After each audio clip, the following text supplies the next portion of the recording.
la frecuencia de transmisión? La frecuencia de transmisión es un valor que debemos seleccionar antes de comenzar el examen. ¿De qué depende? La selección se basa en la capacidad de penetración de profundidad de diferentes frecuencias y de las características del paciente. Aquí vemos la frecuencia de los transductores que utilizamos y generalmente los transductores en la parte médica se utilizan entre 1 y 20 megahertz. En el caso de cardiología, el valor usualmente está entre 1,52 hasta 7,5. En la medida que la frecuencia de ese transductor es mayor, el ultrasonido tendrá menos penetración, como podemos ver acá en este esquema con la línea azul. Pero en la medida que la frecuencia es mayor, como la longitud de onda es menor, habrá mayor resolución. Entonces, si yo utilizo una frecuencia más alta, por ejemplo 5, 6, 7,5, tendré una mejor resolución de la imagen, pero menos penetración. Esto sería ideal para pacientes que son muy delgados o para niños. En la población pediátrica generalmente se utilizan frecuencias de 5 o 7,5 que requieren menos penetración y tenemos como ventaja una mayor resolución por tener una menor longitud de onda. En el caso de pacientes más adultos, más obesos, en los cuales yo necesito que el ultrasonido penetre más, aquí está más o menos la distancia de penetración, necesito que penetre por lo menos 20, entre 20 y 30 centímetros, tengo que utilizar frecuencias menores. Este valor lo colocamos antes de comenzar a hacer el estudio y utilizamos frecuencias de 1,5 a 2,5 que me permiten mejor penetración, solo que como la longitud de onda es mayor, la resolución será menor.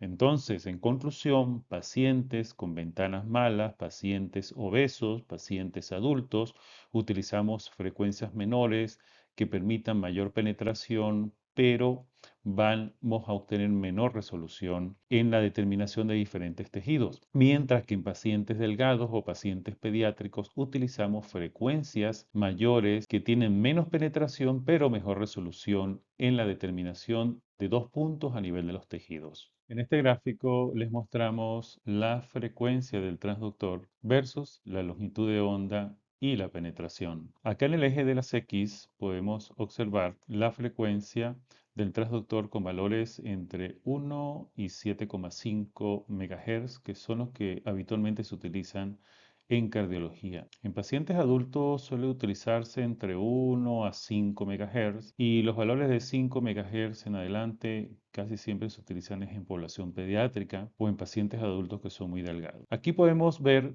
cómo se relacionan la frecuencia del transductor con la longitud de onda que está con una línea de color marrón. Aquí están los valores de longitud de onda, son mayores hacia abajo y son menores hacia arriba, de tal manera que si la frecuencia del transductor está entre 1 y 2,5, los valores de longitud de onda son mayores y por lo tanto la resolución es menor. Pero si lo relacionamos con la penetración que la vemos en la curva de color azul y los valores lo observamos en esta línea de la derecha, podemos objetivar que en la medida que tengamos una frecuencia menor, vamos a obtener una mayor penetración. Entonces, lo ideal es alcanzar un punto de equilibrio, tratar de usar la máxima frecuencia que me permita ese paciente para obtener una adecuada resolución y una adecuada penetración. Generalmente los pacientes obesos que requieren que el ultrasonido viaje a mayor profundidad van a necesitar